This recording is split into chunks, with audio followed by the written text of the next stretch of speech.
안녕하세요. 네, 우리 오늘도 열심히 공부하는 그런 시간을 갖도록 하겠습니다. 오늘도 이렇게 함께 우리 계속해서 창세기 36장부터 공부하는 시간을 가지겠습니다. 먼저 잠시 기도하겠습니다. 하나님 감사합니다. 아버지가 저희들을 사랑하시고 도우시는 가운데 오늘도 아버지 하나님께서 저희들 청교도 신학원에 함께 앉아 공부할 수 있는 자리에 있게 해 주셔서 감사합니다. 하나님이 기뻐하시는 일을 이루는데 마음껏 이룰 수 있도록 아버지가 도와주시고 인도하여 주셔서 하나님의 귀하신 그 은혜와 능력 속에서 저희들은 하나님의 말씀 안에서 성장하여 아버지의 뜻을 이 땅 위에 이루어 드리는데 부족함이 없는 하나님의 사람들로 하나님의 종으로 세움을 받게 하여 주옵소서. 오늘도 아버지 앞에 저희들은 그저 겸손한 자세에 엎드려 말씀 속으로 여행하여 들어가며 하나님이 말씀하시는 그 음성 속에 거하기를 원하오니 하나님 저희들이 말씀을 대할 때에 하나님께서 친히 선생님이 되어주셔서 가르쳐 주옵소서. 지금 나라와 민족과 교회를 위하여서 출타해 계시는 귀한 목사님 아버지께서 그곳에서의 일정도 잘 소화하실 수 있도록 건강케 하여 주시고 돌아오시는 그 시간까지 모든 그 계획된 일정들을 다 소화하고 이제 건강한 모습으로 돌아오실 수 있도록 인도하여 주옵소서. 저희들 오늘도 이제 계속해서 공부할 때에도 아버지가 저희들에게 지혜를 주셔서 저희들 말씀을 잘 볼 수 있도록 도우시며 영안을 열어서 깨닫는 지혜가 있게 하여 주옵소서. 예수님의 이름으로 감사하며 기도드립니다. 아멘. 여기 앞에는 화면 안 나와요?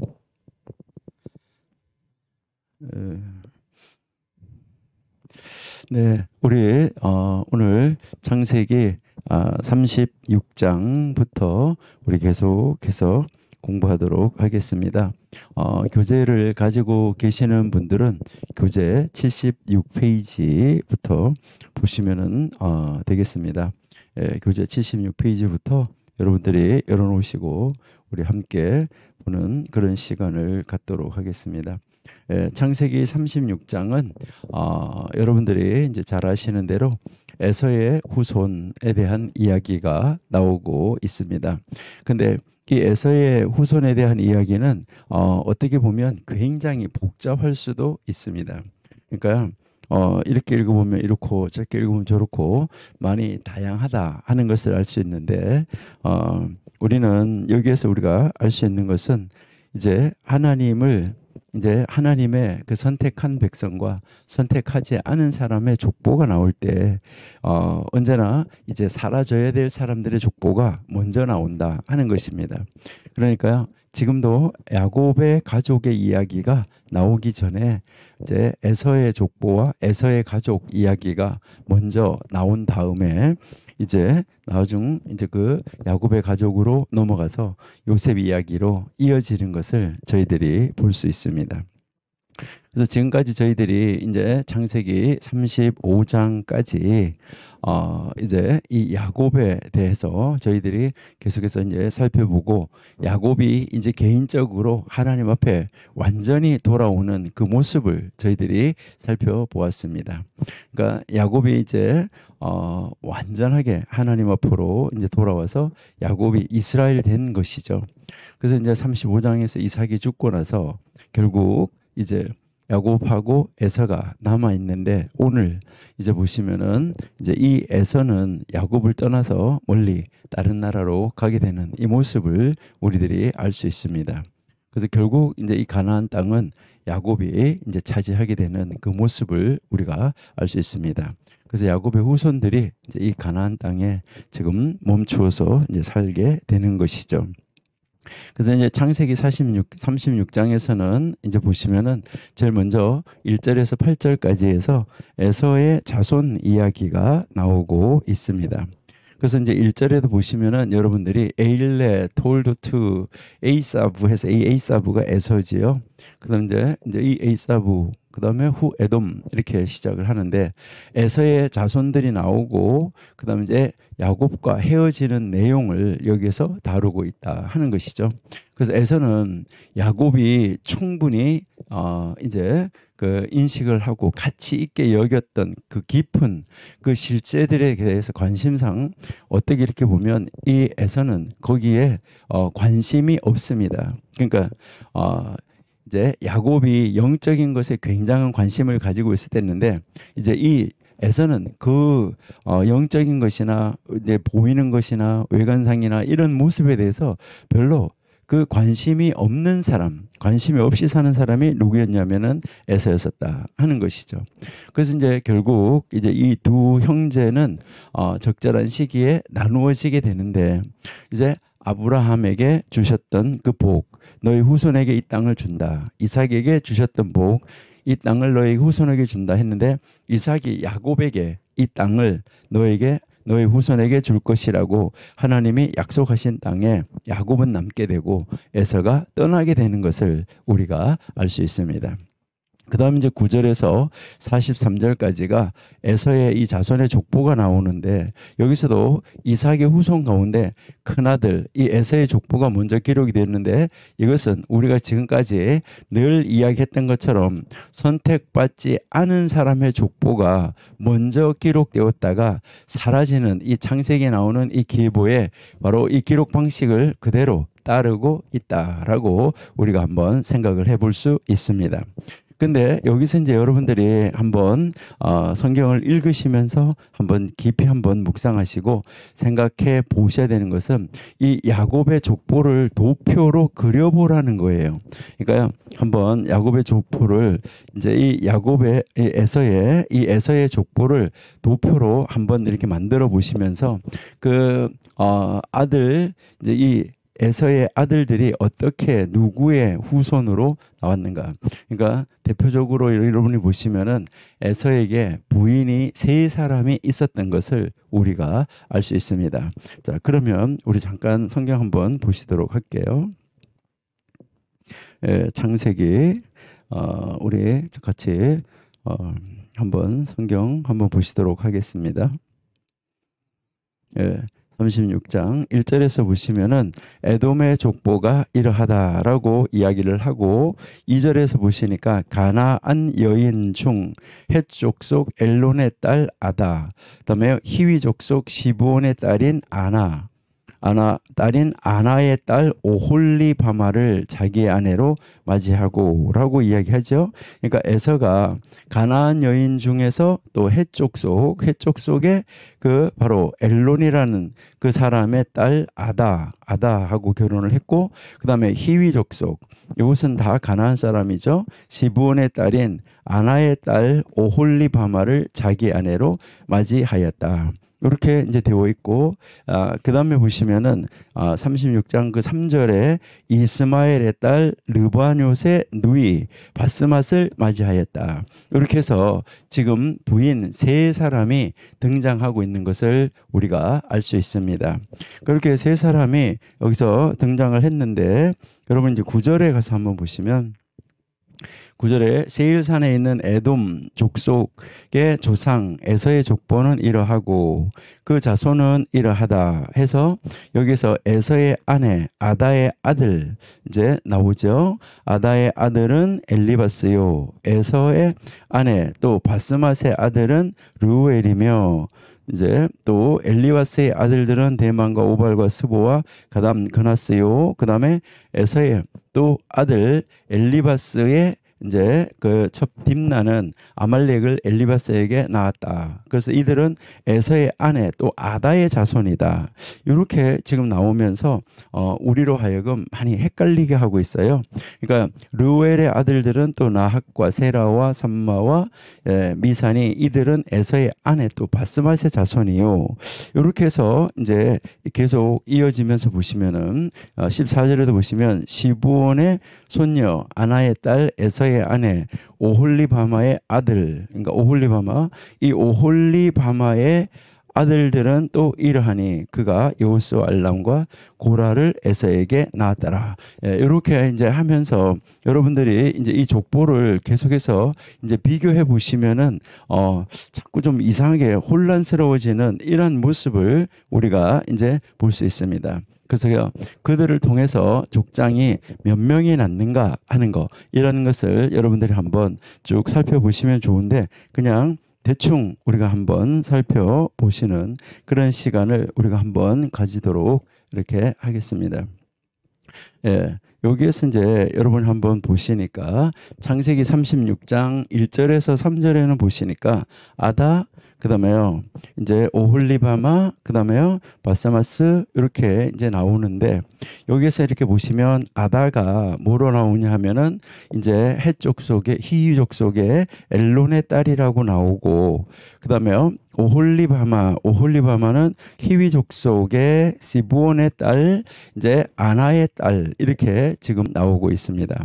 그다음에 이제 바세마스는 이제 거기서 보시면은 여기에 이스마엘의 딸이다, 이렇게 이제 나오고 있는 것을 볼 수 있죠. 그다음에 이제 창세기 26장 34절에서 여러분이 한번 보시면, 창세기 26장 4절 한번 보실게요. 창세기 26장 4절, 여기서 보시니까 내 자손을 하늘의 별과 같이 번성하게 하며 이 모든 땅을 내 자손에게 주리니 내 자손은 만민에게 복을 받을 것이다 라고 지금 이야기를 하고 있는데, 여기에서 이제 쭉 내려가서 우리가 34절을 34절을 한번 가서 보시면, 족보를 쭉 가서 34절,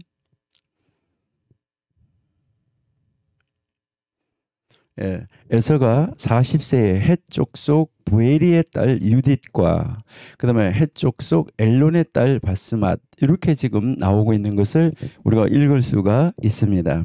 자, 그러니까 여기에서는 여러분 이렇게 보시니까 유디스 바세마스가 나오는데, 아까 이제 창세기 36장에서는 바세마스가 누구의 딸이었으냐면 이스마엘의 딸로 이렇게 나오는데, 여기서는 바세마스가 또 누구의 딸로 나오냐면 엘론의 딸로 나오고 있다 하는 것을 우리가 볼 수 있어요.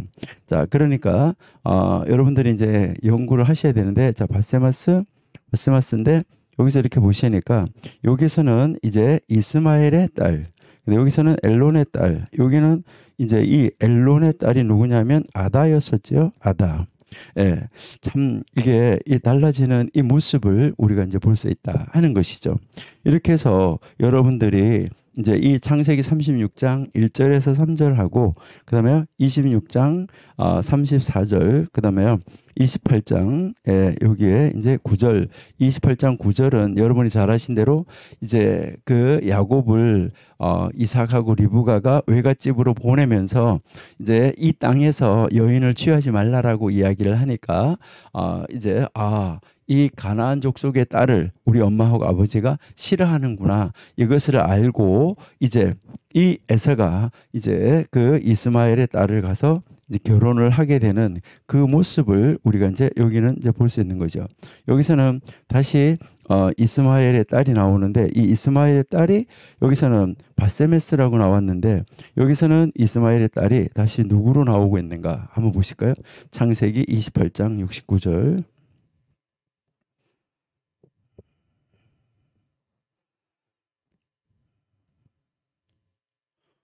28장 9절,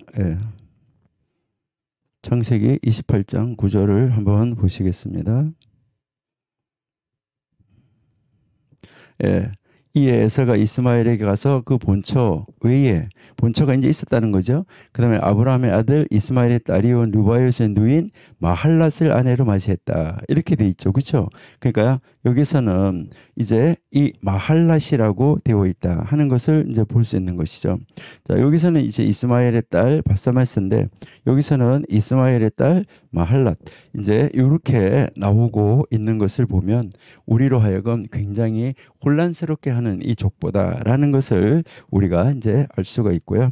자, 어쨌든 이들을 통해서 지금 이 아다와 바세마스와 오홀리바마를 통해서 이제 이들에게 이제 족장, 다시 말해서 왕이 만들어지는데 그 왕이 몇 명이나 만들어졌나 한번 보세요. 하나, 둘, 뭐 드만 족장, 오말 족장, 스보 족장 이렇게 나오는 거죠. 하나, 둘, 셋, 넷, 다섯, 여섯, 일곱, 여덟, 아홉, 열, 열하나, 열둘, 열셋 이렇게 이 족장이 나아가는 것을 우리에게 가르쳐 주고 있다. 그러니까요. 이미 이제 이 에서는 그때 이제 그 야곱하고 헤어져서 멀리 떠나가서 있으면서 그 페투라 지역의 그쪽으로 가서 이미 12방백을 가지게 되고 그다음에 왕을 세워 가지고 있는 이런 사람이 됐었다. 그러는데 그렇게 왕국으로 이제 이 에서의 후손들이 발전하고 있을 때 야곱의 후손들은 뭐 하고 있었나? 이것은 우리가 이제 창세기 17장부터 들어가서 한번 살펴보는 그런 시간을 우리가 가지도록 하겠습니다. 네, 이렇게 해서 이제 이 에서의 족보가 12방백으로 이어져 가고 있는 것을 우리에게 지금 가르쳐 주고 있다. 이렇게 여러분이 이제 보시면 되겠죠. 자, 그러면 이제 우리 계속해서 우리가 이제 계속 공부를 이제 창세기 36장 이제 이 에서의 족보는 여러분들이 한번 집에서 읽으면서 도표를 한번 만들어 가지고 여러분들이 도표를 만들어서 왜 이렇게 이름이 다르게 나오고 왜 이렇게 이름이 바뀌어졌는가 하는 것을 여러분들이 한번 생각을 해 보시면은 아마 좋을 것입니다. 그래서 이제 다시 여기에 이제 창세기 36장 15절에서 19절 여기에서 다시 이렇게 보시면은 여러분들이 이제 거기에서 보시면 여기에서도 이제 아다 그다음에 바세마스 그다음에 오홀리바마 이렇게 이제 나오는데 여기에서 이제 족장들이 쭉 나오잖아, 그죠? 하나, 둘, 셋, 넷, 다섯, 여섯, 일곱, 여덟, 여기에 아홉, 열, 열, 열하나, 열둘, 열세 명 이런 식으로 지금 나오고 있는 것을 볼 수가 있는데요. 그런데 사실은 이제 이 창세기 36장 40절에서 43절에 보시면은 이제 이 족장이 다시 여기 나와요. 하나, 둘, 셋, 넷, 다섯, 여섯, 일곱, 여덟, 아홉, 열, 열하나. 이렇게 이제 이 나오는 것을 볼 수 있는데 여러분들이 한번 이 숫자를 열하나, 열둘, 열셋 나오는데 사실은 성경에서는 12방백이라고 그러니까 12방백에 맞추어서 여러분들이 어느 방백이 어디로 편입돼서 들어가고 어느 방백이 어디에서 없어졌는가 하는 것을 여러분들이 한번 생각을 해보시면서 이제 이 창세기 36장을 좀 더 깊이 있게 연구해 보시는 그런 시간을 가지시면은 좋겠습니다. 네. 자, 그러면 우리가 이제 이 창세기 36장에서 우리는 여기에서 이 에서의 계보 이 에서의 후손을 통해서 우리는 무엇을 여기서 한번 묵상해 볼까 하는 것이죠. 자, 이 에서는 어떤 사람이었냐? 이제 히브리서 12장 16절이 에서를 음행하는 자라고 이제 불렀을 때 이때 이 음행하는 자라는 말은 오늘날 말하는 음행을 말하는 것이 아니에요. 이것은 그의 삶 가운데서 세속적인 그 사람이었었다. 그러니까 아까도 이야기했지만 그 영적인 것, 영적인 실체 여기에는 관심이 없는 사람이었었어요. 그래서 세속적인 사람이라는 것이죠.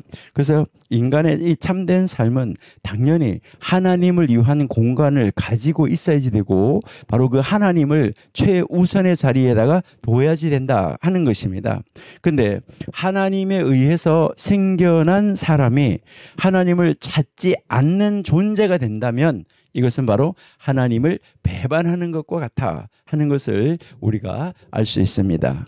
그래서 참된 삶은 하나님을 바르게 인정하고 그리고요, 그도 하나님을 최고의 자리에, 최상의 자리에 우리가 모실 때만이 가능한 것이다. 이것이 바로 참된 삶이라는 것이죠. 그러니까 우리가 참된 삶을 산다는 것은 바로 하나님을 하나님 되게 하는 것입니다. 그러니까 하나님을 하나님으로 인정을 하는 거예요. 하나님을 하나님으로 구별하는 거예요. 그러니까 그렇게 해야지 되는데, 여기서 이 에서가 음행하는 자라고 말했을 때 이 음행한다는 말은 요즘에 뭐 간음한다 어떤 그런 계통의 음행이 아니라 여기서는 이 세속적인 사람이다. 그러니까 하나님을 떠난 사람이다 라는 것을 이야기를 하는 거예요. 그러니까 하나님을 위한 공간을 갖지 않고 있는 이런 사람이었었다. 그래서 이 사람이 지금 이제 그 나바타로 내려가서 이제 이들이 이제 자기들의 그 왕국을 건설하는 것을 우리가 알 수 있다. 그래서 이미 이제 이 에서는 바로 헤어져서 가서 그 후손들이 12방백을 이루게 되는 이 모습을 우리가 알 수 있다는 것이죠. 그러면 이제 에서의 후손은 이제 가나안 땅에서 이제 떠나버린 것이죠. 떠나버리고 에서가 떠났으니까 이제 에서의 후손이 전체가 다 가나안 땅에서 떠나고 야곱의 후손만 가나안 땅에 이제 남게 되었었다 하는 것을 우리가 알 수 있습니다. 자, 그러면 이제 이 야곱의 후손들이 어떻게 이제 살아가는가 하는 그 모습을 저희들이 한번 볼 수 있도록 하겠습니다. 자, 그러면 우리 창세기 37장부터 한번 보시는데요. 창세기 37장은 이제 창세기 37장에서부터 우리가 이야기를 했을 때 37장에서 창세기 50장까지가 이제 야곱 가족이 이집트로 어떻게 해서 이민을 가게 됐나 하는 것이죠. 그러니까 이민 가게 됐나 하는 이런 모습을 우리가 이제 볼 수가 있는데요. 그러면 이제 그 결국은 그래서 우리가 제목을 붙인다고 하면 창세기 37장에서 50장까지는 야곱의 인생에서 두 번째 장막, 두 번째 이제 막이다. 그러니까 제1막이 끝나고 제2막이라는 것이죠. 그러니까 야곱의 인생에서 제2막인데 1막은 야곱이 개인적으로 하나님에게로 돌아온 것이고, 이제 이 제2막에서는 야곱 가족이 어떻게 해서 이집트로 이민을 가게 됐나 하는 그 이민 역사를 보여주는 것이 창세기 37장에서 창세기 50장까지입니다. 자, 그래서 먼저 이제 창세기 37장에서 이제 그 야곱 가족의 가족 형편에서 그 가정에서 형제들 사이에서 어떤 일이 있었는가 하는 야곱 가정사, 이 야곱의 가정사를 지금 시작하고 있는 것이죠. 그러면 이 야곱의 가정사를 우리가 이렇게 보시면은 이 야곱 가정의 삶이 나오는데, 여러분들이 여기에서 이제 이렇게 보시면 요셉은 이제 형들의 질투, 그다음에 속임수로 어려운 분위기에서 요셉이 이제 성장을 하고 있었다 하는 것이죠. 근데 여기에서도 우리가 보면 이 요셉을 야곱이 편애했기 때문에 사실은 이 형제들로부터 무엇을 받게 됐냐면 질투를 받게 되고 또 여러 가지 어려움을 겪게 됐었다 하는 것이죠. 그리고 이 요셉의 형제들은 이 요셉을 특별히 사랑하는 아버지의 이 편애를 원망하고 있었다 하는 것이죠. 그러다 보니까 이 요셉의 형제들은 요셉과 달리 영적 존재에 대한 관심이 없었기 때문에 요셉의 이 도덕을 지키는 것, 그러니까 요셉이 도덕을 지키는 이 삶, 이것은 비난을 받을 수밖에 없었다 하는 것이죠. 그러니까 이 요셉의 형제들이 이제 좀 세속적인 삶을 살고 있었던 이런 모습을 우리가 알 수 있다 하는 것이죠. 나중에 요셉과 대화를 나눌 때도 보면 우리가 알 수가 있는데, 그러니까 요셉은 영적인 삶을 살고 있었고, 그다음에 이제 이 요셉의 다른 형제들은 그런 영적인 삶보다는 육신적인 삶 속에서 살고 있었다. 그러니까 이 형제 12이 전혀 다 가지각색의 그런 이제 영적인 수준이었었다 하는 것을 우리에게 가르쳐 주고 있습니다. 그러니까 우리 뭐 지금 현대도 그렇죠. 형제가 여럿이면은 영적인 수준이 다 다를 수 있다 하는 것을 우리가 알 수 있습니다. 자, 그러면 이제 5절에서부터 11절까지 해서 우리가 보시면은 결국 요셉이 이제 또 꿈을 꾸게 되는 것이죠.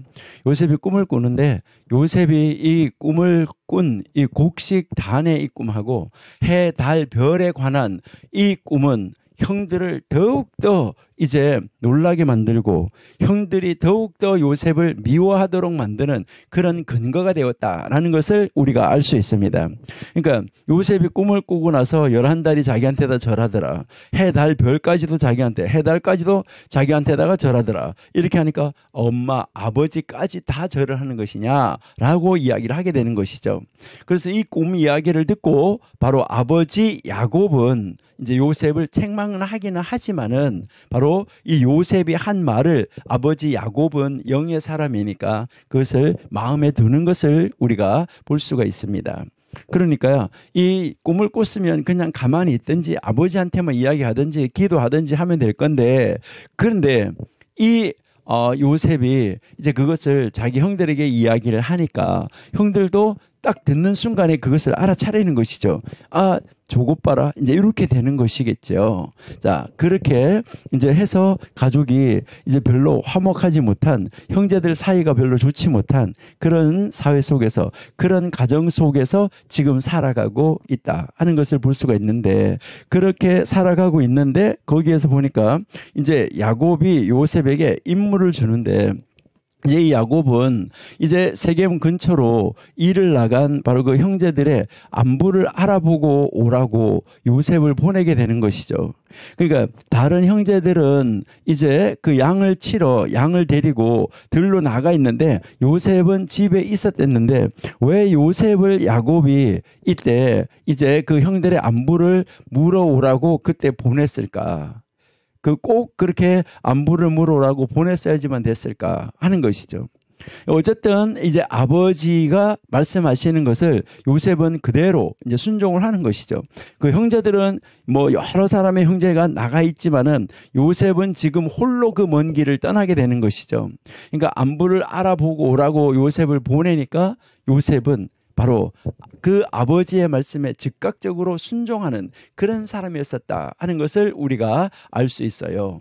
그러니까 이제 이 요셉은 바로 이 요셉의 조상들, 그러니까 요셉의 조상 아버지 야곱, 할아버지 이삭, 그 위에 할아버지 아브라함까지가 이제 그 할아버지까지 그 신앙의 성품을 요셉은 물려받고 있었던 것은 사실이에요. 그래서 요셉은 그 조상들이 지니고 있는 최고의 자질을 가지고 있었던 정말 영적인 사람이었었다. 그리고 순종의 사람이었었고 그 아버지 앞에 효도하는 그런 사람이었었다 하는 것을 알 수가 있습니다. 근데 결국 이제 이 18절에서 28절에 보시니까 이제 요셉을 형제들이 이제 만나게 되는 것이죠. 그러니까 요셉이 이제 형제들을 만나게 되는데 이때 이미 형제들이 거기 세겜에 갔다가 다시 도단으로 가서 멀리 가 있는데 그런데 그때 한 사람이 나타나 가지고 가르쳐 주는데 그 사람도 아무도 사람이 없을 자리에 그 나타난 것은 지금 하나님의 천사가 요셉을 인도해 가고 있었던 것을 우리가 알 수 있습니다. 그래서 요셉을 인도해서 결국은 형제들을 만나게 하는 것이죠. 근데 이제 요셉이 오는 것을 형제들이 딱 바라보잖아요. 여러분이 성경을 잘 읽어서 잘 아시고 계시는데 이때 이제 보시면 이제 안부를 물으러 형들이 잘 있는지 이것을 묻고 이제 집에 와서 아버지에게 와서 보고를 해야지 되는데 이제 이 안부를 물으러 안부를 살피러 온 바로 이 요셉을 보자마자 형제들은 무엇을 합니까? 아, 요셉이 이런 꿈을 꿨지. 그래, 이런 꿈을 꿨는데 저 꿈쟁이를 우리가 죽여버리면 그 일이 어떻게 될까? 이렇게 이제 생각을 하는 것이죠. 그러니까 자기들이 요셉을 죽이면 그 꿈은 이루어지지 않을 것이다라고 그들은 이제 인간적인 생각을 하게 되는 것이죠. 그렇게 하고 자기의 그 형제, 자기의 그 동생 요셉을 죽이려고 하는 음모를 꾸미게 되는 것을 우리가 알 수 있습니다. 그러나 그래도 그 중에서 그 큰아들이었던 바로 이 르우벤이 이제 요셉을 살려주려고 형제들에게 제안을 하는데 이 형제들의 음모는 아주 신속하고 아주 정말 영리했었다. 아주 빨리빨리 끝났었다는 것이죠. 예, 그렇게 해서 이제 이를 죽이기로 이렇게 이야기를 하는 것이죠. 그래서 이제 구덩이에다가 넣어놨다가 이제 그 상인들이 오는 것을 바라보면서 우리가 그 요셉을 죽일 필요가 뭐 있겠냐. 우리가 팔자. 이렇게 해서 요셉을 팔게 되는 것이죠. 이때 유다의 제안으로 형제들은 살인을 피하는 동시에 그들 자신은 약간의 이익을 남길 수 있게 됐죠. 그리고 이제 이 요셉은 이스마엘 상인들에게 이제 팔려지게 되는 이 모습을 우리가 알 수 있습니다. 우리는 이미 이제 이 성경을 읽어서 이 내용은 너무나 잘 알고 있습니다. 그리고 이제 29절에서 36절에 요셉에 대해서 지금 이 형제들이 돌아와서 거짓 보고를 하는 것이죠. 형제들은 이제 돌아와 가지고 이제 이 요셉이 죽었다고 야곱에게 이제 그 아버지에게 보고하는 것이죠. 그래서 야곱은 요셉의 죽음에 관한 소식을 들은 후에 주체할 수 없는 이 슬픔에 휩싸이는 것을 우리가 한번 볼 수 있는데요. 여기는 우리 성경 한번 보시도록 하겠습니다. 네, 우리 창세기 37장 29절부터 한번 보실게요.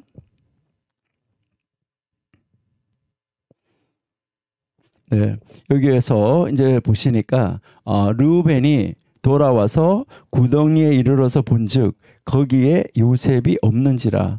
이제 이 르우벤은 아버지에게로 요셉을 돌려보내려고 했었는데 그래서 옷을 찢고 아우들에게 되돌아와서 이르되 아이가 없다. 나는 어디로 갈까라고 이야기를 하고 그들이 요셉의 옷을 가져다가 숫 염소를 죽여 그 옷을 피에 적시고 이렇게 지금 이야기를 하고 있지요.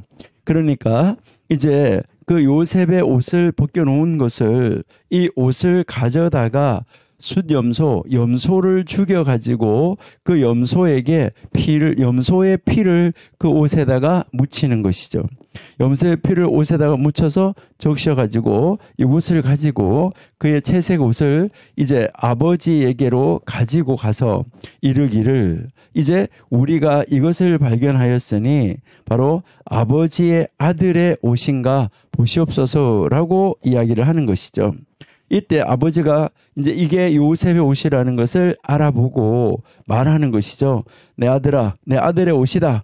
바로 악한 짐승이 그를 잡아먹었다. 요셉이 분명히 찢겼도다라고 이야기를 하고 이제 이 요셉이 죽은 것을 그가 느끼고 죽었구나 하는 것을 믿고 그 다음에 자기 옷을 찢고 굵은 배로 허리를 묶고 오랫동안 그의 아들을 위하여서 애곡했다라고 이야기를 하는데 이때 모든 자녀들이 위로를 해도 그 위로를 받지 아니하였어요. 그래서 아들에게로 내려가리라 그의 아버지가 그를 위하여서 울었다라고 이야기를 하는 것이죠.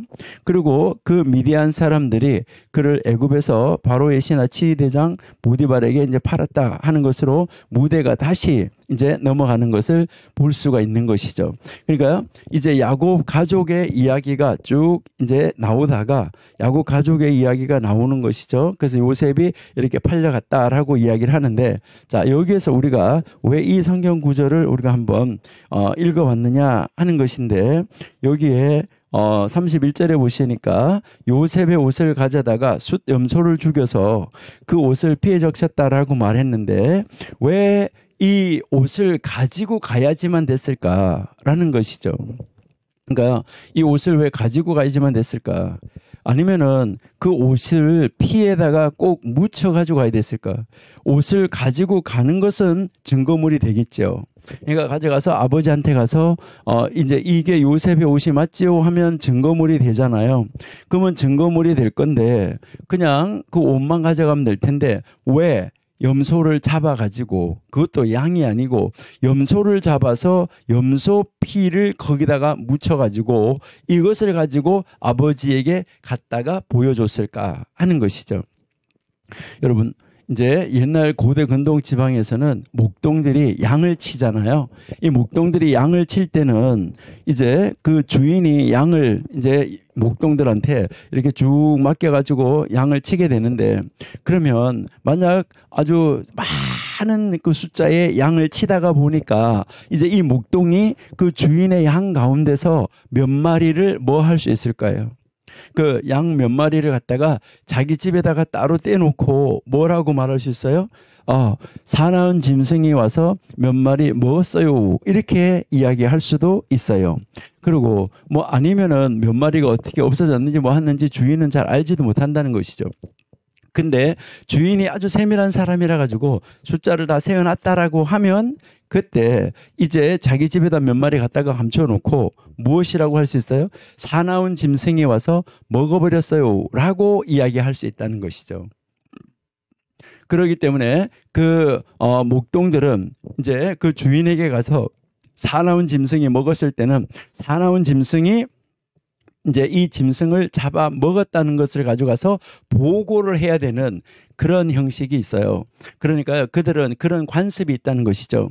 그러니까 양이 누가 먹었다 하는 것을 가서 알려줘야지 된다. 그러니까 이렇게 진짜로 잡혀 먹어서 죽었다. 만약에 그냥 가서 말로만 양 몇 마리를 지금 사나운 짐승이 와서 어젯밤에 와서 먹어버렸습니다. 말로만 이야기하면 하하, 이 목동이 양을 자기 집에다가 갖다가 감추어 놓고 지금 와가지고 이제 사나운 짐승이 먹었다고 하는 거 아닐까, 이렇게 의심할 수 있다는 것이죠. 그래서 우리 아모스 3장 12절을 한번 보실게요. 아모스 3장 12절 여기 한번 보시면은 여호와께서 이같이 말씀하시되 목자가 사자의 입에서 양의 두 다리나 귀 조각을 건져냄과 같이라고 이야기를 하는데요. 그러니까 목자가 사자의 입에서 양의 두 다리나 귀 조각을 건져냄과 같이, 사마리아에서 심상 모서리에나 걸상의 방석에 앉은 이스라엘 자손도 건져냄을 입으리라, 이렇게 하는 말씀이 있는데, 여기에서 이제 어떻게 이제 이 해석을 하면 뭐라고 이해할 수 있냐면, 이제 이스라엘 백성들도 구원을 받는구나, 건져냄을 받는구나, 이렇게 생각할 수도 있어요. 근데 이것을 앞뒤 문맥을 잘 살펴보셔야 되는 거죠. 그러니까 앞에서 뭐라고 말하냐면 목자가 사자의 입에서 양의 두 다리나 귀 조각을 건져낸 것 같이 바로 사마리아에서 침상 모서리에나 걸상의 방석에 앉은 이스라엘 자손도 건져냄을 입으리라, 이렇게 했는데, 여기서 여러분 잘 보셔야 되는데, 이제 사자의 입에서 양의 두 다리 귀 조각 이렇게 이야기하는데, 이미 양의 두 다리하고 귀 조각이 남아있을 때는 바로 양은 죽었어요. 그러니까 사자, 아주 이제 이 사나운 짐승, 사자 이런 것들이 와서 목자가 양을 치고 있는데 와서 먹어버렸어요, 양을. 그 양을 먹고 나면 그 사자나 사나운 짐승들이 먹고 남겨놓고 가는 것이 바로 뭐냐면, 안 먹고 남겨놓는 것이 뭐냐 하면은 바로 다리하고 귀 조각이에요. 그래서 이제 그 사자가 와서 양을 먹고 가면 남아있는 이제 그 다리하고 귀 조각을 다 이렇게 모아요. 그 모으면은 이게 양 몇 마리구나, 뭐 하는구나 하는 것을 알 수 있어요. 그래서 이 귀 조각을 가지고 그 다리를 가지고 이제 이 양의 두 다리를 가지고 양의 다리를 가지고 귀 조각을 가지고 주인에게 가서 보여주는 거예요. 지난밤에 사나운 짐승이 이렇게 와서 양 몇 마리를 이렇게 먹었습니다. 이렇게 하면은 그 주인이 그 증거물을 보고 이 목동이 사기치는 것이 아니고 정말로 목동이 거짓말하는 것이 아니라 정말 사나운 짐승이 와서 자기 양 중에 몇 마리를 먹었구나라고 인정을 해주는 거예요. 그러니까 이제 이 목동들은 양이 죽거나 양이 축나거나 이렇게 되면 주인에게 가서 보고할 때 반드시 증거물이 있어야지 되는 거예요. 그러다가 보니까 지금 이제 이 창세기 39장, 창세기 37장에서도 지금 이제 이 형제들이 지금 이야기를 가서 하고 있는 것이죠. 그러니까 이제 아버지한테 가서 이제 보여주는데, 그 보여주기 위해서 이제 아버지한테 가서 바로 자기 동생 요셉이 죽었다는 증거물을 제시하는 것은 바로 이 목자들의 관습이라는 것이죠. 이렇게 해서 요셉이 죽은 것이 확실합니다라는 그 증거물을 제시하려고 가지고 간 것이죠. 근데 거기에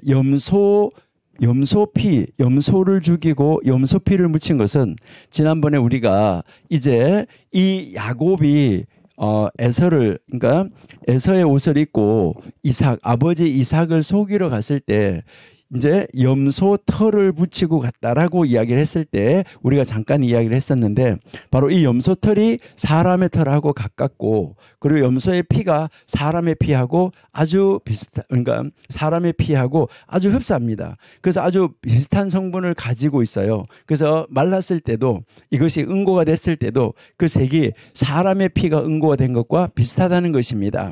그래서 이제 이 바로 요셉의 형제들 이 목자들 이들은 증거물이 필요했었고 그리고 사람의 피하고 사람의 털하고 모든 것이 다 비슷한 것이 바로 뭐냐면 염소다. 이것을 알고 있었기 때문에 그들은 염소를 죽여서 염소 피에다가 적심으로 말미암아 요셉의 옷에 이 묻어있는 이 피가 바로 짐승의 피가 아니라 요셉의 피라는 것으로 아버지가 속을 수밖에 없도록 완벽하게 꾸몄다는 것이죠.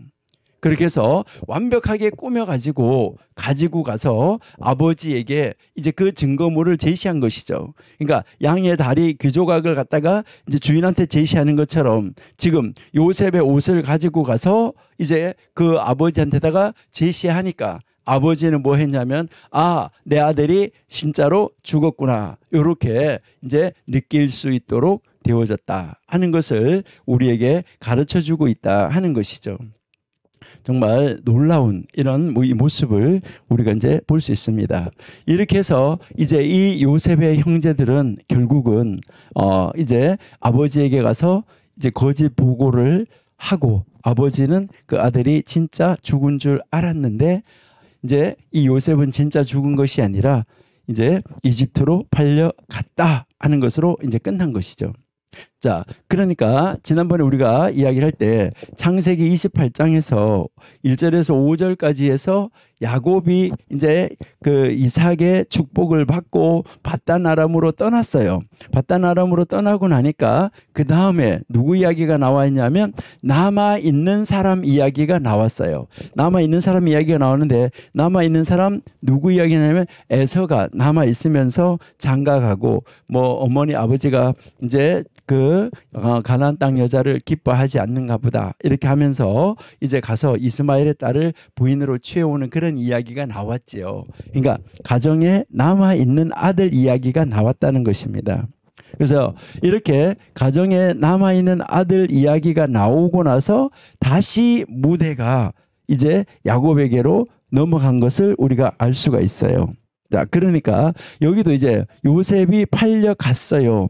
팔려가고 없어졌어요. 그러니까 요셉이 이제 가고 나서 이집트에서 이렇게 됐었다 하고 그 내용이 이어져 가면은 좋을 것인데 그 내용이 이어져 가는 것이 아니라 이제 요셉은 팔려갔다라고 이야기를 하고 야곱의 집에 가나안에 남아있는 야곱 집안에 있는 야곱의 아들들의 가정 그 형편은 어땠었느냐 하는 것을 38장에서 보여주는 것이죠. 그래서 이제 그 유다 사건 이야기가 나오는데 우리 거기 넘어가기 전에 우리 37장을 한번 잠깐 이제 37장의 묵상을 잠깐 한번 보시도록 우리 하겠습니다. 자, 우리가 창세기 37장에서 우리가 묵상을 한번 해보면 다른 사람을 시기하는 거 이것이 죄라는 사실이 여기에 분명하게 나타나 있다 하는 것이죠. 그러니까 이제 자기의 형제를 시기하고 질투하고 하다가 보니까 결국은 어디까지 가지는 것입니까? 원래 이 죄라는 것은 지난번에도 우리가 한번 이야기를 했지만 죄라는 것은 내가 머물려고 하는 것보다 훨씬 더 오래 머물게 하고 내가 가려고 하는 것보다 훨씬 더 멀리 가게 만들고 또 훨씬 더 오래 머물도록 훨씬 더 멀리 가도록 그렇게 하고 훨씬 더 큰 보상을 하도록 만드는 것이 죄다라고 이야기를 했었는데 여기에서 이제 이 형제를 시기하고 질투하는 것이 이 죄라는 사실이 분명한데 바로 그 시기하고 질투가 어디까지 갔습니까?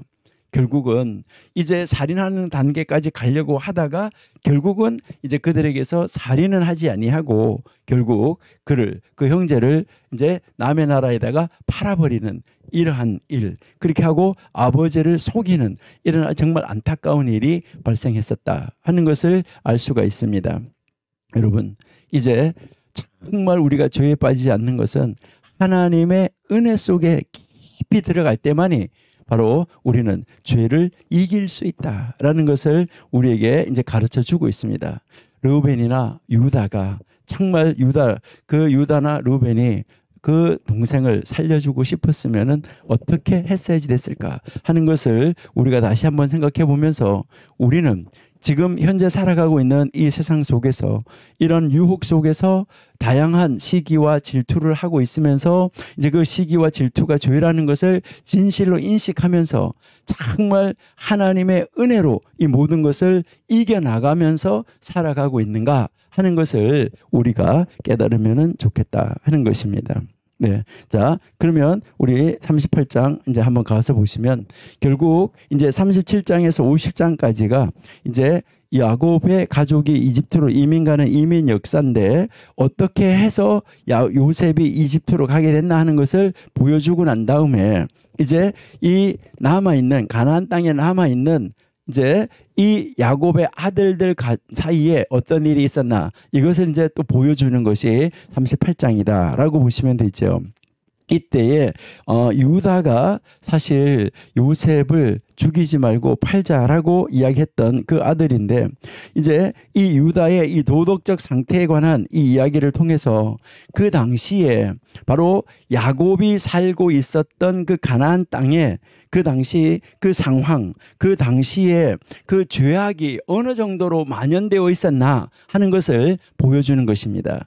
그러니까요, 죄가 죄로 느껴지지 않고 있는 바로 죄가 만연되어져 있는 그런 상황, 이것을 우리에게 보여주고 있다는 것이죠. 그러니까요, 가나안 땅이 죄로 완전히 물들어져 가고 있었다는 것을 우리에게 보여주는 것입니다. 노아 시대에 이 세상이 죄로 가득 찼다라고 이야기를 했었는데 지금 이제 이 가나안 땅도 그런 상태로 가지고 있었다. 바로 이 만연된 죄악의 상황, 바로 가나안 땅의 상황이었었다. 이것을 우리에게 보여주는 것이죠. 그러니까 야곱과 요셉에 대한 이 기록 중간에 유다의 가정 이야기가 나오는데 이것은 창세기에 바로 이 부분이 요셉을 도구로 해서 하나님의 능력이 야곱 가족을 이집트로 내려가게 역사하시는 이 내용을 설명을 하기 위해서 요셉이 이제 그 교량적인 역할을 했고 하나님은 이 죄악된 세상 속에서 이제 이들을 어떻게 이집트로 내려보내서 하나님의 나라를 건설을 해서 다시 이 땅으로 돌아오게 하시는가, 여기에 대한 바로 그 기초, 여기에 대한 그 근거, 이것을 우리에게 보여주는 것이 창세기 38장이라는 것입니다. 그러니까 유다의 도덕적 상태에 대해서 이 충격적인 이야기를 통해서 그 당시에 이 죄악상이 완전히 아주 만연되어져 있었다는 것을 보여주고 있다 한데, 그러면 이때도 여러분이 이렇게 보시면은 우리가 이 이야기를 잘 알고 있는데 바로 이 유다가 이제 자기 아들을 결혼을 시켰는데 그 결혼을 시킨 다음에 그 첫째 아들하고 결혼을 시켰는데 첫째 아들이 죽으니까 이제 둘째 아들하고 이제 이 첫째 그 형수가 기업 무르는 제도를 통해서 바로 이제 그 형의 아들을 낳아줘야지 되기 때문에 둘째에게 이제 형수에게 들어가라 이렇게 이야기를 하니까 이 둘째 아들이 어떻게 합니까? 내가 형수에게 들어가서 아이를 가진들 그 아이가 내 아이가 아니다. 그러기 때문에 나는 이제 그 형수에게 들어가서 관계를 가지는 척 하면서 설정은 받게 하는 이런 악을 범했다는 것이죠. 그러니까 내 아들이 되지 않는다는 것 때문에 그렇게 해서 악을 범함으로 말미암아 그 동생도 죽였다, 하나님이. 자, 그러니까 여기에서 우리에게 가르치는 것은 뭐냐 하면은 유다 집안의 문제만이 아니라 바로 이 가나안 땅이 얼마만큼 죄로 가득 차 있었나 하는 것을 우리에게 가르쳐 주는 것이죠. 그렇게 하고 나서 이제 그 아들 둘이 이제 죽으니까 이제 이 유다는 막내가 또 죽을까봐 두려워해서 며느리를 집으로 돌려보낸 것이죠. 그러니까 친정집으로 돌려보냈는데 친정집에 가 있다가 이제 그 시아버지가 그쪽 동네로 이제 양털을 깎으러 온다는 소식을 듣게 되는 것이죠. 그 소식을 듣고 이제 그 내려가서 이제 면박을 쓰고 가서 시아버지를 결국 유혹을 해서 같이 이제 동참을 해서 아이를 낳게 되는 이런 이 안타까운 모습을 볼 수 있다는 것이죠. 그러는데 나중에 이제 유다가 그 물건을 찾으려고 보내려고 하니까 그때 거기는 장녀가 없는 동네다라고 이야기를 하게 되는 것이죠. 그러면 뭐 이제 또 유다가 자기가 수치를 당할까봐 자기의 물건을 포기하게 되는 것이죠. 그때 이제 이 며느리가 임신했다는 소식이 들려오고, 그리고 이제 이 임신했다는 소식이 들려왔을 때 이제 유다는 그 시대가 아주 죄로 만연한 세상이기 때문에 우리 며느리가 또 죄를 지었구나 이렇게 생각을 하고 그 며느리를 죽이려고 했었는데, 바로 자기로 인하여서 임신됐다는 것을 알고 이제 그때 이제 이 유다가 내가 잘못했다, 내 죄가 더 크다라고 이야기하는 이제 그 모습을 우리가 알 수 있습니다. 그때 이제 유다가 죄를 인정을 하고 그다음 계속해서 더 이상 범죄하지 않는 자리로 나아가는 이 모습을 우리가 볼 수 있습니다. 그래서 이제 그때에 낳은 아들이 이제 둘인데 그 아들 중에 한 사람이 바로 누굽니까? 베레스지요. 여러분이 잘 아신 대로 그 베레스의 후손이 바로 누굽니까? 베레스의 후손이 여러분들이 잘 아시는 대로 바로 베레스의 후손이 다 이제 여러분들이 잘 아는 다윗의 할아버지가 되는 바로 누구냐? 바로 보아스가 이제 그 베레스의 후손이었던 것이죠. 여기서 우리가 참 놀랍고 안타까운 모습을 볼 수 있는데, 지난번에 우리가 창세기 이제 우리가 이야기를 할 때 19장 이야기할 때도 잠시 이야기를 했지만, 창세기 19장에서 롯이 자기의 딸들하고 이제 누워서 임신을 해서 아들이 생긴 중에 한 아들이 모압인데, 그게 모압 족속이라고 했잖아요. 그 모압 족속의 모압의 후손에서 누가 나왔냐면 룻이 나왔죠. 그러니까 룻이 나왔고 모압의 후손에서 룻.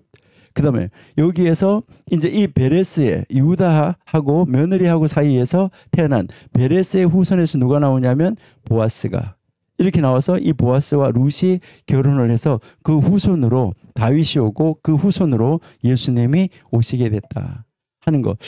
이것은 참 아이러니하다라는 것을 우리가 한번 생각을 해볼 수가 있습니다.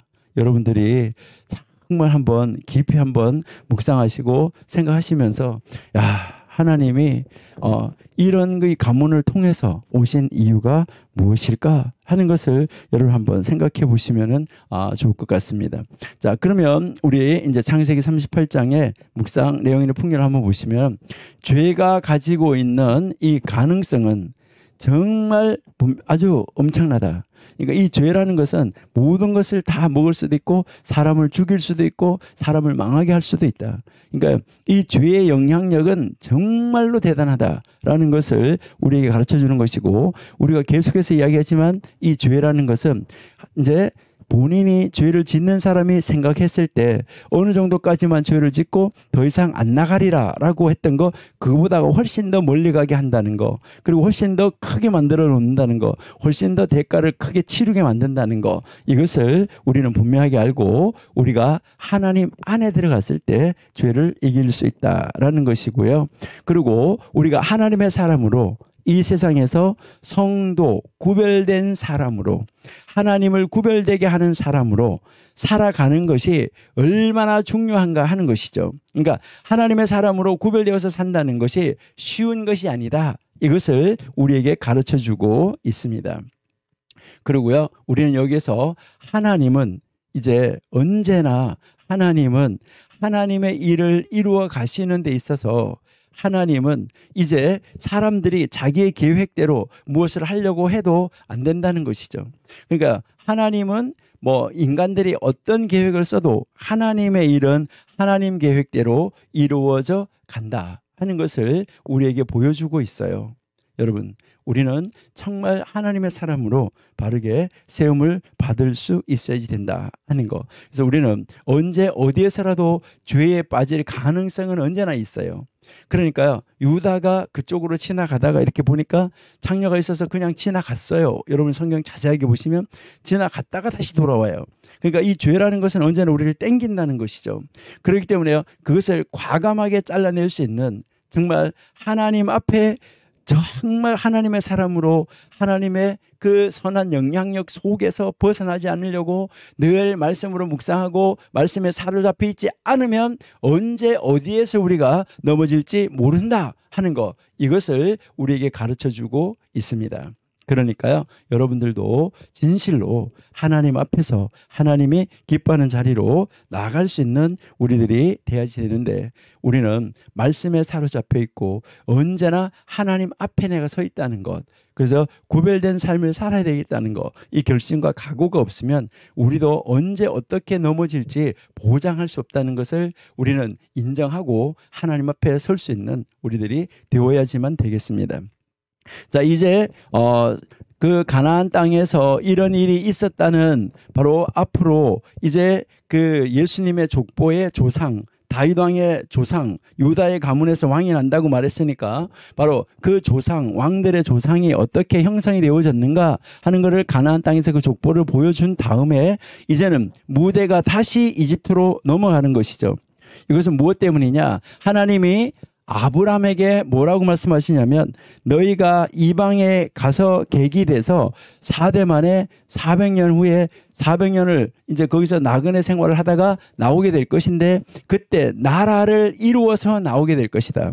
그러니까 한 나라, 큰 나라를 이루어서 나오게 될 것이다 했는데, 바로 그 나라를 이루기 위해서 하나님이 야곱의 가족을 이집트로 보내는데, 한 가문이 이집트에 들어가서 한 나라를 형성하는데 어떻게 야곱의 가족이 이집트로 내려가서 어떻게 해서 거기에서 큰 민족을 이루게 됐는가 하는 것을 이제 보여주는 것이죠. 그리고 그 이집트에서 이제 그 내려간 다음에 어떻게 이집트에서 나오게 되는가 하는 것이 이제 출애굽기의 그 내용이다라는 것을 우리가 알 수 있습니다.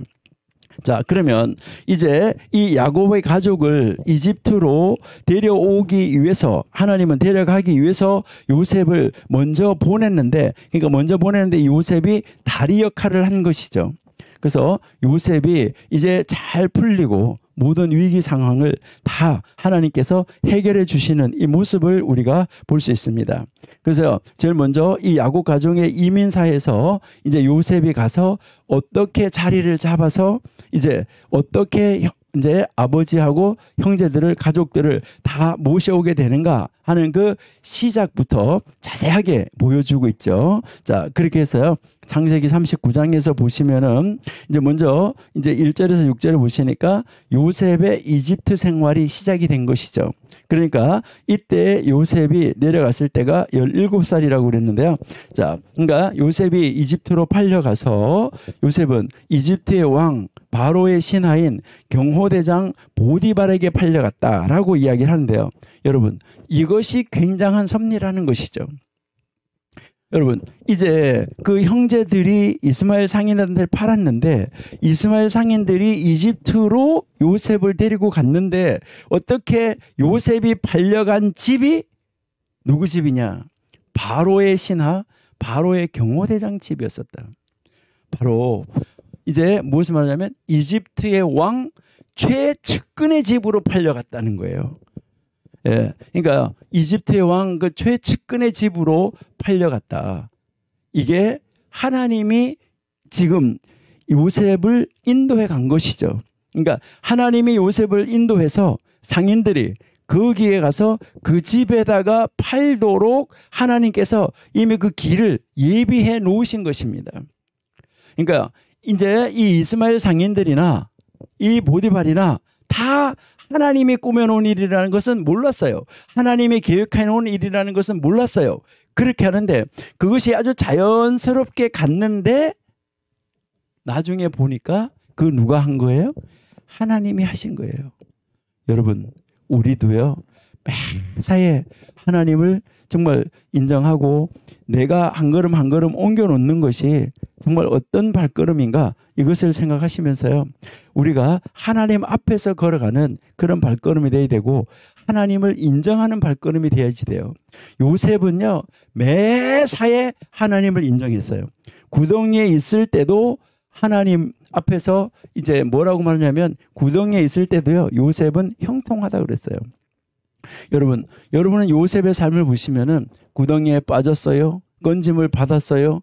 그래서 잠시 구원을 받는 것 같은데 다시 팔려갔어요. 또 팔려갔다가 다시 오게 갔어요. 이게 다 지금 우리가 생각해 보면 불통 중에 그런 불통이 없어요. 그러는데 요셉은 끊임없이 뭐라고 말하냐면 형통하다고 말하고 있어요. 여기서 이 형통하다는 것은 하나님이 함께 하고 있는 것이 형통이에요. 내가 환경이 잘 풀려가고 돈을 잘 벌고 돈을 많이 벌고 내 환경이 좋아지고 좋은 차 타고 이런 것이 형통이 아니라 하나님이 함께 하고 있는 것, 그것이 형통이라는 거예요. 여러분들은 정말 하나님이 나하고 함께 하고 있다, 이것이 느껴지면 여러분은 지금 형통한 것입니다. 그래서 하나님의 이 손길에 의해서 결국 요셉은 보디발의 집에 팔려갔다 하는 것을 우리가 알 수 있는 것이죠. 요셉은 이제 그 종으로 팔려갔지만은 요셉이 그 색동옷을 입고 귀족 생활을 하다가 지금 이제 귀족 생활을 하다가 이제 종으로 팔려갔는데, 종으로 팔려갔지만 종으로서의 직무에 최선을 다했다는 것이죠. 그러니까 종으로서의 직무에 최선을 다했는데, 이것은 무엇을 말하냐면 하나님의 사람은 자기가 있는 그 자리에서 하나님 앞에서의 삶을 살면서 최선을 다하는 삶을 살아가고 있었다 하는 것을 우리에게 가르쳐 주는 것입니다. 그래서 요셉은 불평 한마디 없이 빈틈이 없이 아주 신실한 모습, 그러니까 하나님을 믿는 사람으로서 신실한 모습을 가지고 있었고, 그리고요 이제 이 사회 사람들이 생각하는 것처럼 아주 성실하게 생활을 했었다는 것이죠. 그렇게 하면서 자기 자신의 이 모든 일들을 다 잘 감당을 했었다라는 것을 우리에게 가르쳐 주는 것이죠. 그래서 하나님은 결국 이제 요셉을 높이시고 보디발의 집과 재산을 전부 다 관리하는 위치에다가 뒀다라는 것이죠. 그러니까 이제 요셉을 아주 높여가지고 그 요셉을 아주 높은 자리에다가 그 집에서 이제 종들 사이에서 가장 높은 자리에다가 올려주신 것이죠. 그러니까 그 보디발의 모든 집, 재산 전체를 관리하는 위치에다가 세워주셨다 하는 것을 우리가 알 수 있습니다. 여기에서 이제 여러분이 보시면은 이제 그러는데 이 너무 요셉이 신실하고 성실하고 아주 준수하고 외모도 잘생기고 이제 이렇게 되어놓고 이 요셉이 이제 나이가 먹어가면서 이제 17살에서 이제 젊은 청년이 되어가고 이렇게 되어지니까 이제 이 보디발의 와이프가 결국 요셉을 유혹을 하게 되는 것이죠.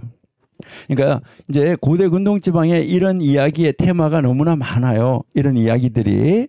그러니까 이 보디발의 아내가 이제 이 요셉에게 성적인 결합을 요구하는 것을 우리가 알 수 있습니다. 근데 요셉은 바로 하나님의 사람이었기 때문에, 요셉은 신앙의 사람이었기 때문에 이제 그 신앙으로, 그 요셉의 지성으로, 요셉의 양심으로, 요셉의 이 의지로 요셉은 그 유혹을 대처해 나가고 있었어요. 그러는데 이제 이 보디발의 아내의 유혹은 아주 끈질기고 아주 지속적이었었다. 여러분, 죄가 우리를 넘어뜨리려고 공격해서 들어오는 거 보면 아주 집요하다는 것입니다. 여기서 우리가 알아야 되는데요. 그러니까 어떻게 하든지 넘어가게끔 만들고 합리화시키고 합리적으로 만들어서 우리로 하여금 뭐 아주 나중에 어디 가서도 합리적으로 말할 수 있도록 만들어주는 그 근거를 제공하는 것처럼 하면서 이제 이 죄에 빠지도록 만드는 것이 죄라는 것이죠. 정말 죄는 안타깝다 하는 것을 우리에게 보여주고 있는데요. 정말 우리가 죄 가운데 빠지면 큰일인 것이죠. 그러니까 그래서 우리는 죄에 빠지지 않기 위해서 늘 깨어서 근신하고 하나님 말씀 속에 있지 않으면 안 된다는 것이죠. 그래서 이제 이 요셉을 유혹을 하는데 아무도 한 사람도 없었다라고 이야기를 하는 것이죠. 그러니까 모든 사람이 집안에 없는 바로 그 시간에 이제 이 요셉하고 이 부인하고 있게 되는 정말 안타까운 이런 시간을 맞이하게 되는 것이죠. 그러니까요, 이 죄라는 것은 이 세상에 악한 것이 바로 그런 기회를 만들어가고 있고, 그런 기회를 이제 아주 자연스럽게 만들어가는데 그것을 피할 수 있도록 우리가 깨어서 근신하고 있어야 된다 하는데, 이때 이제 이 보디발의 와이프도 단둘이 있는 그런 시간을 만들었잖아요. 그래서 이제 이 만들어서 결국 이제 이 요셉을 보고 눕자라고 이야기를 하니까, 이때 이제 이 요셉이 그것을 뿌리치고 나가는데 옷이 떨어져서 이제 그 보디발의 와이프가 가지고 있게 되는 이런 안타까운 현실이 이제 나타난 것이죠. 그러니까 그런 사고가 나타난 것이죠. 그러니까요, 바로 이 죄라는 것이 어떻게 하든지 이 악한 것은 바로 하나님의 사람을 무너뜨리려고 할 때 이렇게 끈질기게 무너뜨리려고 한다는 것이죠. 그렇기 때문에 하나님의 사람은 정말 더 깨어서 근신하지 않으면 안 되겠다 하는 것을 우리가 알 수 있습니다. 우리를 공격하는 그런 것들도 그렇게 악한 것들이 집요하게 공격을 해 온다는 것이죠. 그래서 요셉은 알지도 못하고 이제 나갔다가 들어오게 되는 것이죠. 그러니까 들어오게 되니까 이제 이 요셉의 옷을 자기 남편에게 보여주는 것이죠. 이제 나를 들어와서 겁탈하려고 해서 내가 소리를 치니까 이렇게 옷을 놓고 도망쳤다, 이렇게 이야기를 하는 것이죠. 고대 근동 지방에서 이런 이야기는 아주 흔하게 있는데, 한 가지 이야기만 제가 하나 들려드리면은, 이제 두 형제가 살고 있었는데 형제 사이가 너무너무 좋았어요. 형제 사이가 너무너무 좋았었는데 이제 이 형님이 이제 장가를 갔고, 그래서 이제 이 세 명이서, 형수하고 이제 이 시동생하고 셋이서 이제 살고 있었어요. 근데 이 시동생이 너무나 성실하고 너무나 잘생기고 너무나 멋있게 생기고 너무나 신실한 사람이었었어요.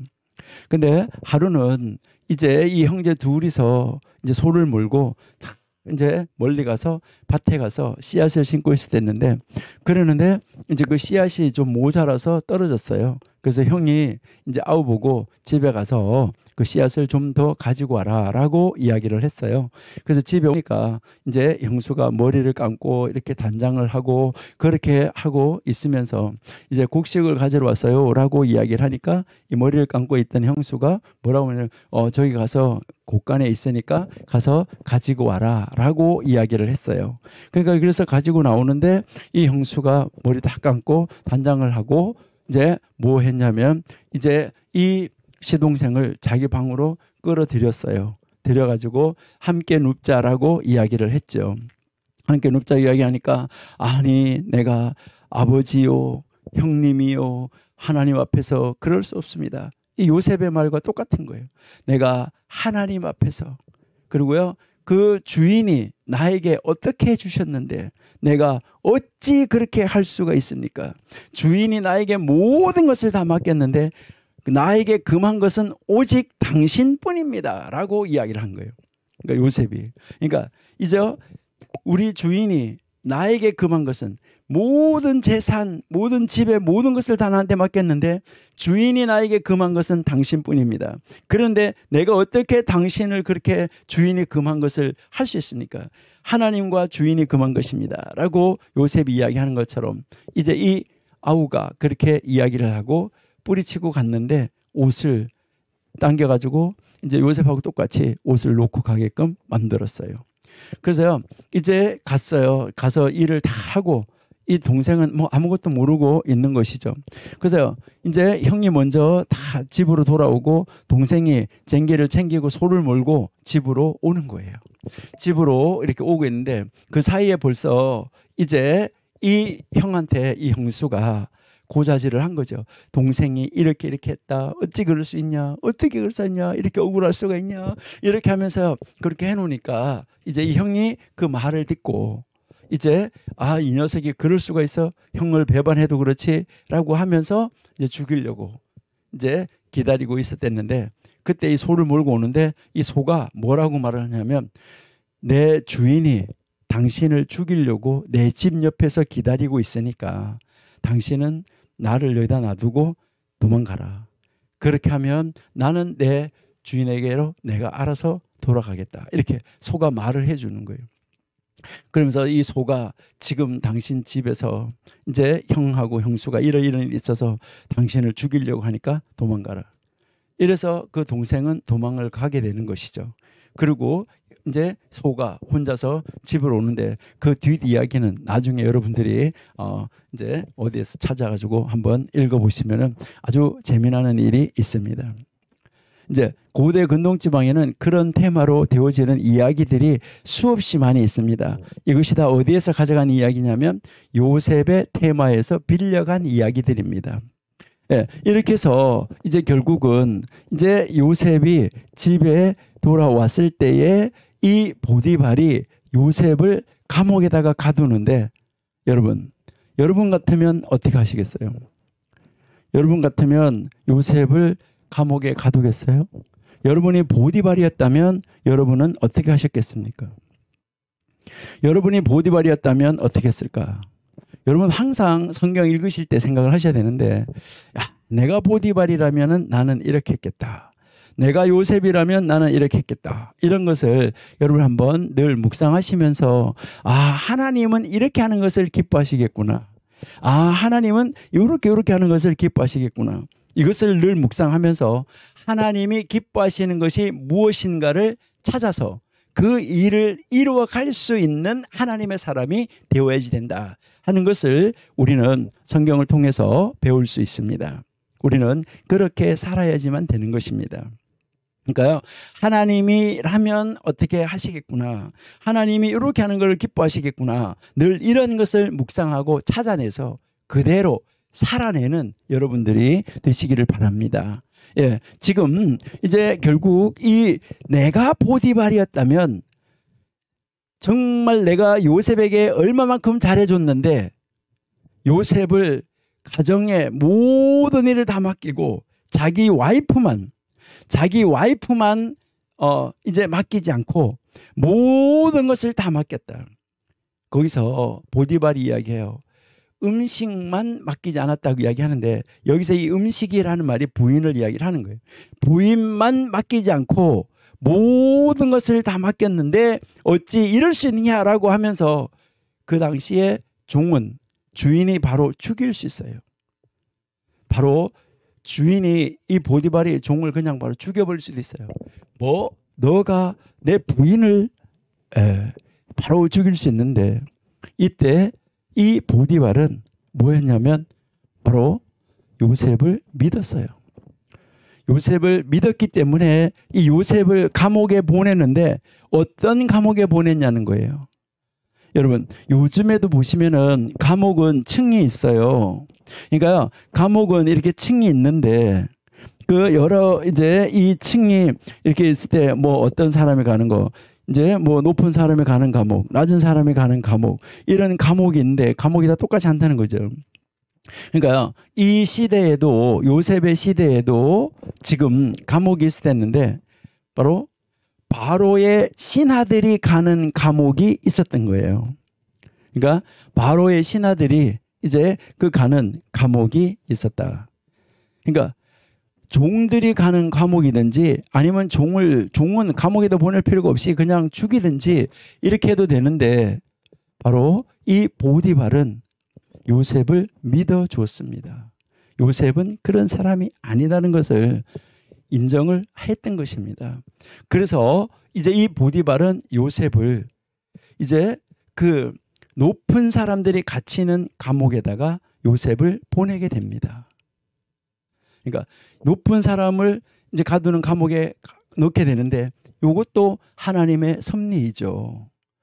그렇게 해서 하나님이 요셉을 바로하고 만나는 그 길을 하나씩 열어가고 있는 것입니다. 그러니까 보디발의 경호대장 집에 이제 이 바로의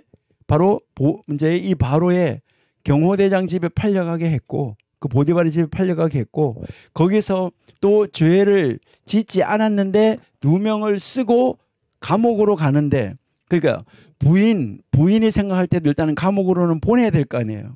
그러니까 또 부인이 보디발에게 뭐라고 그랬어요? 저런 걸 그냥 놔둔다고 그러지 않겠어요? 그러니까 감옥으로 보냈어 이렇게 하는 것이죠. 그러니까 이제 이 하나님이 보디발의 마음을 다 움직여 가지고 보디발로 하여금 요셉을 믿어주게 했고, 그리고 이제 그 자기 부인에게도 이제 벌을 줬다는 것을, 감옥으로 보냈다는 것을 충분히 인정하게 하게끔 이렇게 만들어서 높은 사람들이 갇히는 바로 그 감옥으로 보냈습니다. 이거 하나님이 그 감옥으로 보내게끔 만들어 주신 것입니다. 그래서 결국은 이제 이 요셉은 그 감옥에 간 것도, 이제 요셉은 뭐라고 하냐면 형통하다 그러는데, 거기서도 하나님이 함께 하시기 때문이죠.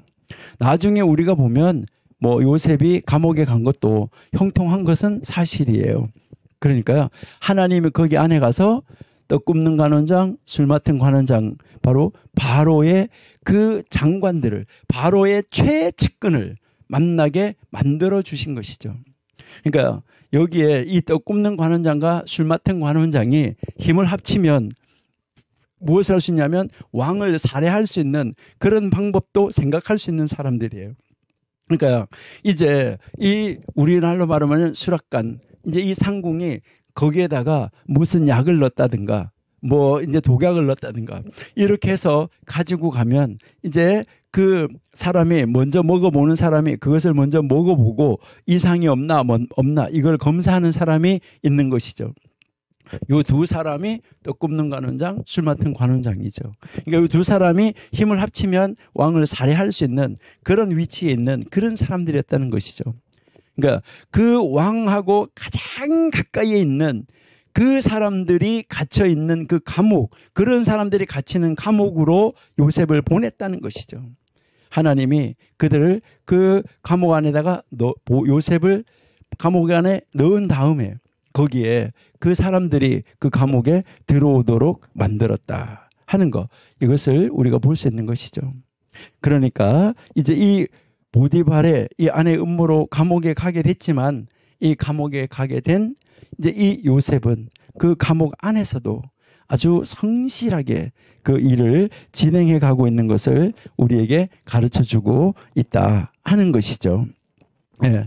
그렇게 해서 이제 우리가 이제 이 요셉이 감옥에 간 것 하나님이 보내신 것이다. 그리고 이 감옥 생활을 하는 데서도 요셉은 또 성실하기 때문에 보디발에게 인정받은 것처럼 그 간수장에게도, 그 교도소 소장에게도 인정을 받게 돼서 모든 일을 다 요셉에게 맡기는 것을 우리가 알 수 있다 하는 것이죠. 여러분, 우리는 역경이 달콤하게 다가온다라고 말하는 것은 쉽지만, 실제로 이 요셉이 이를 겪는 역경, 이것이 뭐 미래가 아무리 보장되어 있는 것이라고 우리가 알기 때문에 우리는 뭐 괜찮다 이렇게 할 수도 있지만, 요셉은 과연 그것이 그렇게 될 줄 알고 있었을까? 요셉은 그 자리에서 정말 성실하게만 있는데 이 역경을 받아들이는 것은 아마 쉽지는 않았을 거예요. 그리고 이 멍에들이 요셉에게 선한 것이 되었다는 것은 후에 가서 입증이 되는 것이지, 이것이 그 요셉이 그 일을 당하고 있을 그 당시에 요셉은 얼마나 고통스러웠을까요? 역경을 만났을 때, 우리가 정말 어려운 시련을, 역경을 만났을 때 여기서 우리가 알아야 되는 한 가지, 진정한 이 한 가지 비밀은 하나님의 현존하심. 하나님은 살아계신다. 하나님은 반드시 계신다. 하나님은 존재하고 계신다. 하나님의 현존하심과 하나님의 능력, 하나님은 모든 일을 이루실 수 있다는 것, 하나님은 내가 감옥에 있지만 하나님은 감옥에 나가게 하실 수도 있다 하는 하나님의 능력, 그리고요, 하나님은 공의하신 하나님이다, 이것을 신뢰하는 이 신뢰가 있을 때 역경을 이길 수 있다는 것이죠. 요셉은 하나님을 전적으로 신뢰하는 그런 신앙이 있었다는 것이죠. 그래서 그 역경을 만났을 때 이제 요셉은 하나님은 살아계시고 하나님은 능력의 하나님이시고 하나님은 공의의 하나님이시다, 이것을 철저하게 믿고 신뢰하는 요셉이었기 때문에 그에게 닥쳐오는 모든 환경을 이겨나갈 수가 있었다 하는 것을 우리가 알 수 있습니다. 우리들도 어떤 환난, 시련, 역경이 있다고 하더라도 우리는 정말 하나님을 신뢰하고 하나님이 살아계신 하나님이요 능력의 하나님, 그리고요 공의의 하나님, 이것을 온전하게 믿고 우리는 하나님이 해결하심을 바라보고 나는 있는 그 자리에서 하나님의 사람으로 아주 성실하게 살아가는 사람, 정말 신실하게 살아가는 사람, 내가 있는 그 자리가 어떤 자리라고 하더라도 그 자리에서 정말 하나님의 사람으로 신실하게 살아야 된다. 이것을 우리에게 가르쳐주고 있습니다. 이제 우리 창세기 40장으로 가서 보시면은 이제 다시 이제 이 요셉의 그 감옥 생활이 변화를 이루는 것을 우리가 볼 수가 있습니다. 그러니까요, 이제 1절에서 4절에 여기에 이제 여러분이 이제 보시면은 두 관원장이 감옥에 들어오게 되는 것이죠. 그러니까요, 지금 요셉을 거기다가 막 넣어놨어요. 그리고 그냥 죄수로 그냥 갇혀 있는 것이 아니라 이제 모든 일을 다 관리할 수 있는 사람으로 만들어줬어요. 그러니까 만약에 만들어주지 않고 그냥 감옥에 가만히 갇혀 있는데 뭐 만약에 독방으로 갇혀 있다든가 이렇게 됐다 하면은 이 떡 관원장, 술 관원장을 들어왔다고 하더라도 접하기가 힘들었겠죠. 그러는데 이미 이때 이 요셉은 신실하였기 때문에 그 교도소 안에서도 모든 것을 관리하는 사람으로, 책임지는 사람으로 이미 만들어 놓고 여기에다가 이제 떡 굽는 관원장, 술 맡은 관원장을 들어오도록 만들었다는 것이죠. 그래서 요셉이 자신이 겪는 이 고난에 대해서 하나님이 침묵하시는 동안에도 하나님이 요셉이 자기가 이렇게 억울하게 고난을 당하는 가운데서도 요셉은 하나님을 원망하거나 하나님에 대해서 불평하거나 이런 것이 없었어요. 그러니까 하나님의 모든 일에 대해서 침묵하시고 계셨지만은 여전히 요셉은 하나님을 신뢰하고 그리고 하나님 능력을 인정하고 이제 여전히 공의의 하나님을 믿고 있었다는 것이죠.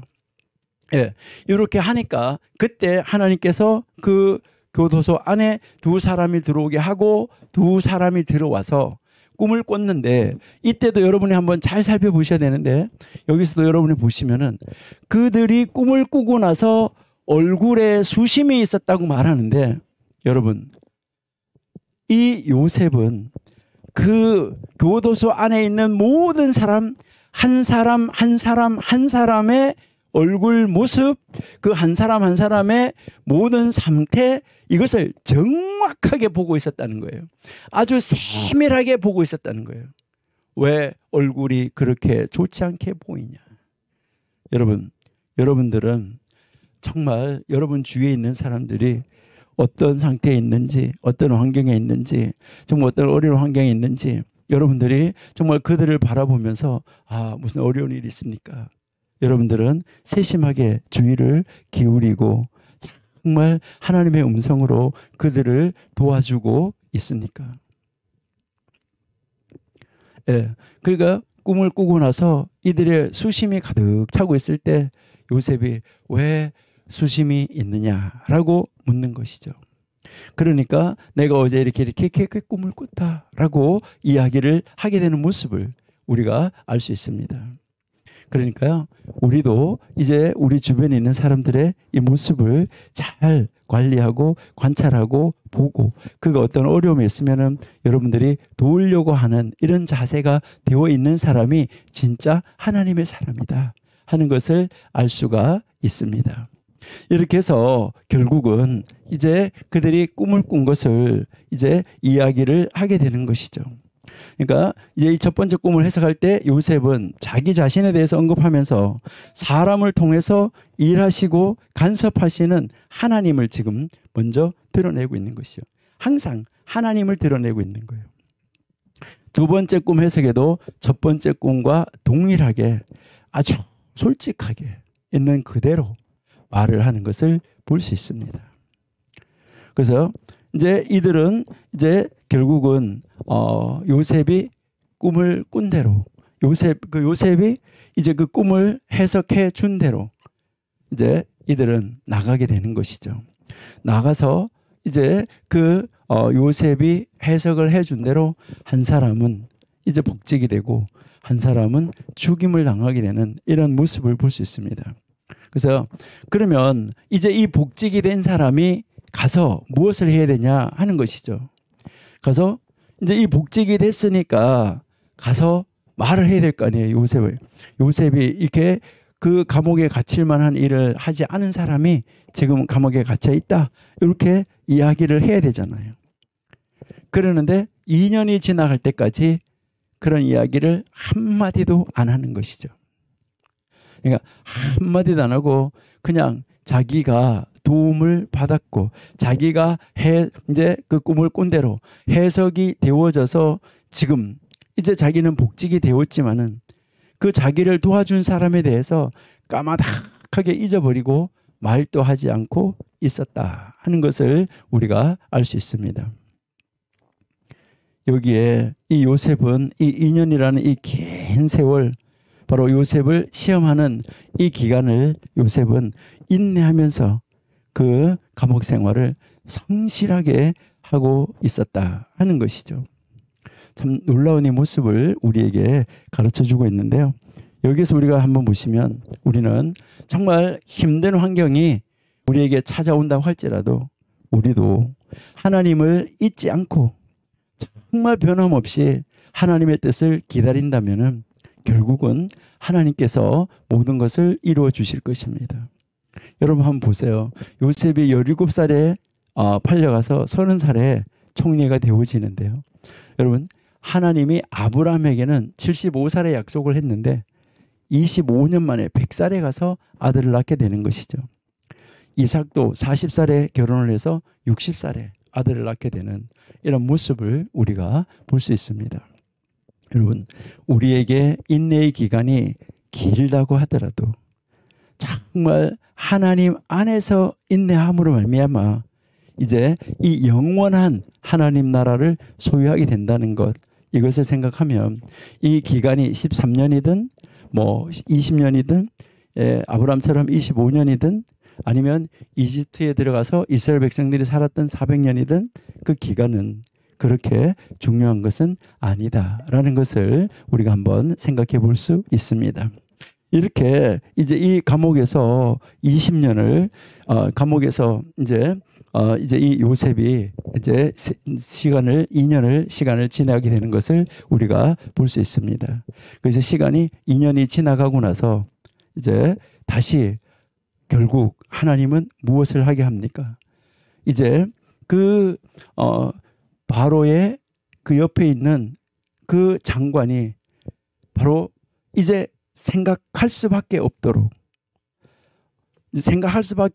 무엇을 만드냐면은 이제 하나님은 바로로 하여금 꿈을 꾸도록 만들어버리는, 하나님이 환경을 만들어버리는 이런 모습을 우리가 볼 수 있다 하는 것이죠.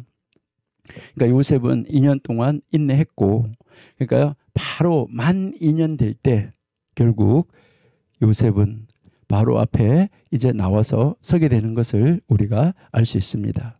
이것은 우리가 한 10분 쉬었다가 계속 우리 보시도록 이렇게 하겠습니다.